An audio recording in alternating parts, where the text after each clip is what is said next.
Good morning, Hudson Valley.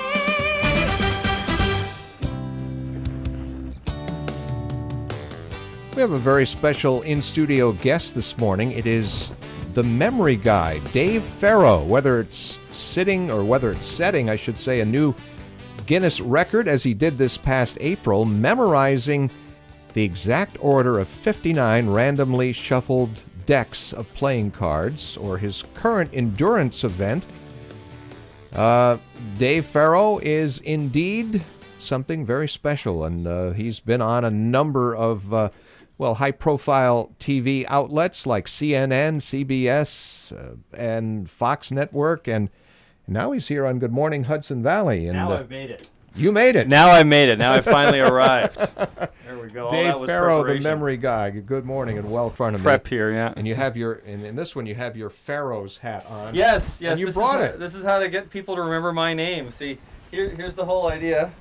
Just because this is radio, I'll tell the listeners here, I am now wearing a costumed Egyptian hat, like a King Tut hat, and it's because my last name is Pharaoh, and the whole idea is if I can get you to remember my last name, Pharaoh, in 2 seconds, imagine what we could do in our seminars and programs and things like that. So, and this hat has been amazing. We've gone to conventions and things like that, and we just wear this hat for a few minutes, and 2,000 people know my name. It's incredible. Because I have, one of the things I specialize in also is I help salespeople and business people brand themselves as well so that customers remember them. So it's kind of the reverse of the name game, but it kind of it gets you started on the memorizing names part. We had you on as a guest over the phone, I guess, about a month ago, and you were saying at that time that images are very important, and just kind of put images in your mind. Yeah, actually, absolutely. The biggest mistake people make is trying to repeat information over and over, and that just bores the brain. What you want to do is turn something into an image that you can easily remember. So Pharaoh hat's a good example, but we have lots of them.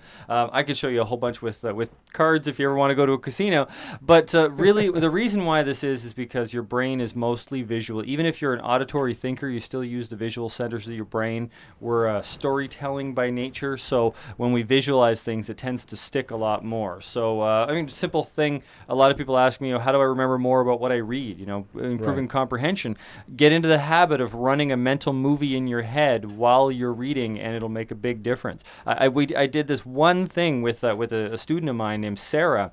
She's in grammar school, and we did this one thing where we got her to visualize her times tables. And you think, how can I visualize times tables? Well, here's the deal, guys. We made a code that turned the numbers into colors, and all you have to do is just paint a picture with the colors. It took a few hours to go through almost all her times tables. She never forgot them. She looked up at me with these big brown baby seal eyes, and she said, "I'm not stupid." It was like my heart sank, and it was just it was one of the most important, biggest moments of my life. And no one had called her stupid, but she was diagnosed with ADHD and dyslexia, just like me as a kid, and she thought she was stupid because of those labels, and she didn't realize that you can overcome those labels, you can overcome those issues. You just have to know how to run your brain. We had Ty Pennington on the air the other day, and he as a kid had ADHD. Yeah, he was really it's a huge problem. It's an epidemic right now nowadays. Right, yeah, absolutely. And now look at him. I mean, he's certainly overcome all of it. Well, actually, there's some studies that suggest people with dyslexia are more likely to be millionaires. So, or maybe people who are millionaires are more likely to be dyslexic. That's my little reversing it joke there.